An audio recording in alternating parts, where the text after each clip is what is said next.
Hey Bible lovers, I'm Tim Nichols, and I'm here to bring you your Nichols Worth. And today from Holman, we have the brand new release of the personal size Bible in the new Holman Handcrafted calfskin. So let's take a look at this thing. I absolutely love their new color options, and this one is in the slate gray. And what's really interesting about the way publishers size Bibles in this whole full-size, personal size compact is it's a little bit confusing, and even publishers within their own system sometimes send confusing messages because this is also considered a personal size Bible, and you can see it is much larger. Now this one is one that would be full size. Full size are generally in the like 9.5 by 6.5-ish range. It could be sometimes 10 by 7. And then the personal size are usually like in the 8 by 5.5. And then your compacts are usually in the 7 to 7.5 by 5 to 5.5. So that is how I would normally define a compact Bible. So I would more consider this a compact Bible. Now, a true compact is, yes, a little bit smaller. It's going to be about an inch shorter, and it's going to be about maybe a 1/4 inch wider. So I get what they're doing, but I just wish that the industry standard would be kind of across the board. Personally, I would consider this a compact Bible, but it's listed as a personal size. So we're going to kind of walk through, number one, some personal size Bibles that match it. Here are several. This is the Compact Heirloom Alpha from Crossway. This is the Compact His Story from Humble Lamb. This is the Large Print Compact 1995 from Lockman. This is an old compact I just pulled out just for comparison. So you see why I would go ahead and consider this a compact, even though there are smaller compact Bibles that are made. There are even smaller compact Bibles than this. I would consider this personal size.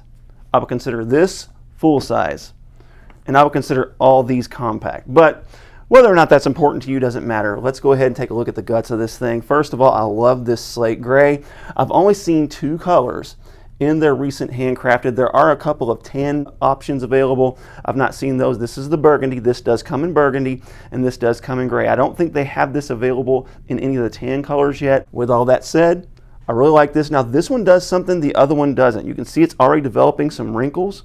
I'm going to say this is normal. That doesn't look like extravagantly crazy to me, but this is going to develop some wrinkles and some grain over time. And when I compare these two slates, check this out. This one seems to have a little bit more of that marbly effect. It's a little bit darker. In fact, if I was to go ahead and pull in the slate gray Skylar Quintel, you can see it's quite a bit of a different color. I actually like this color a lot better. I do like this slate, but I like the darker charcoal in the gray. So now let's look at the inside. 2 1/8 inch double-sided satin ribbons. I understand why they went with the more thin ribbons in this one rather than like this. I think it would have looked a little gaudy to have those big thick ribbons, so that was a good choice for this little compact Bible. Then you get to this nice animal skin liner. Absolutely love the silver gilding, not only on the gilt line, but also on the page edges.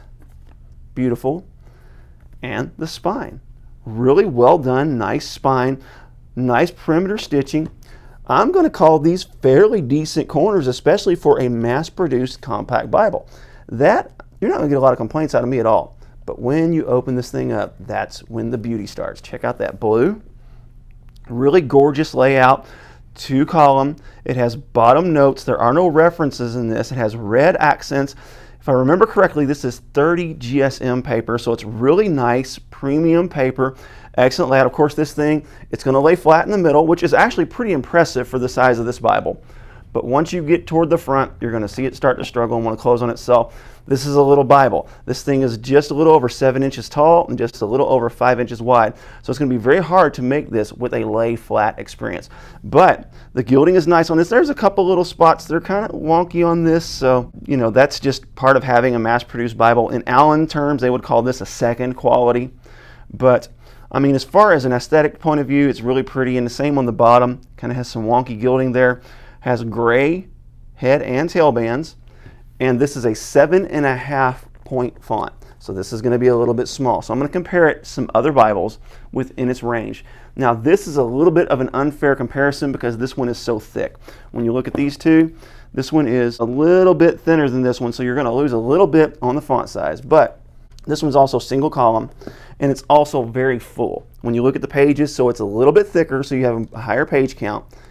and it's going to be really tightly laid out. It doesn't have a lot of letting space. When you look at this, you see some generous margin space here on the top and bottom.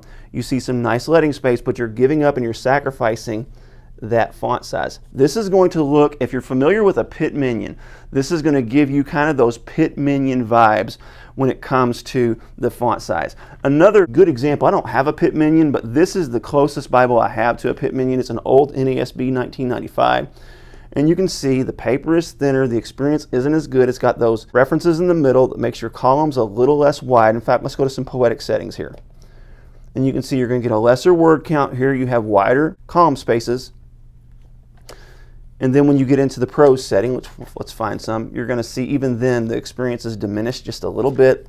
So this, in my opinion, is a superior layout, and it gives you just a little bit larger of a font. And another thing to keep in mind is this is typeset by 2K Denmark, and this is a font that they have designed. This is very reminiscent of like the comfort print you see from Thomas Nelson, where it has that nice, bold, dark font.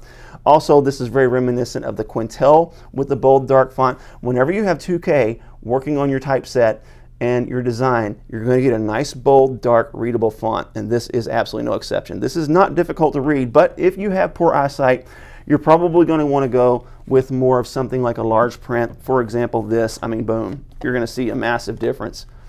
To where this is an 11-point font, this is a 7.5. If you like that compact size, you're going to give up a lot when it comes to font size, so just keep that in mind. But I love the design of this. I love the fact that it has that blue with that silver with that gold. It is a bummer that the gilding's a little messed up on the top and the bottom, but that's kind of part of having mass-produced Bibles. And even Schuyler, Allen, and some of your high-end publishers, every now and then they're going to have that happen. And like I said, if this was an Allen, this would be considered a second. This is something they would sell at a discounted rate just because that gilding's kind of off a little bit. Also, you can see the headband is kind of coming loose a little bit there. That's easy to fix with some PVA glue, no problem there. But I'm going to tell you what, this thing, when it comes to something you throw in your bag, you take around town with you, or you take it to travel with you want to go on vacation, this is an easy pop in your bag Bible, and it's a very nice high-end quality Bible. The stamping in this doesn't feel as deep as it does in some of the others, but it is nice and deep. I'd love to see them add some tool lines on these hubs to make this just next level. And it just smells absolutely amazing. This is some great smelling leather. It doesn't have that strong chemical smell that you have with a lot of mass-produced Bibles. This calfskin is legit. Can't wait to see some of the other colors they have coming out. God bless you. Keep calm. Jesus on. This is your Nichols Worth.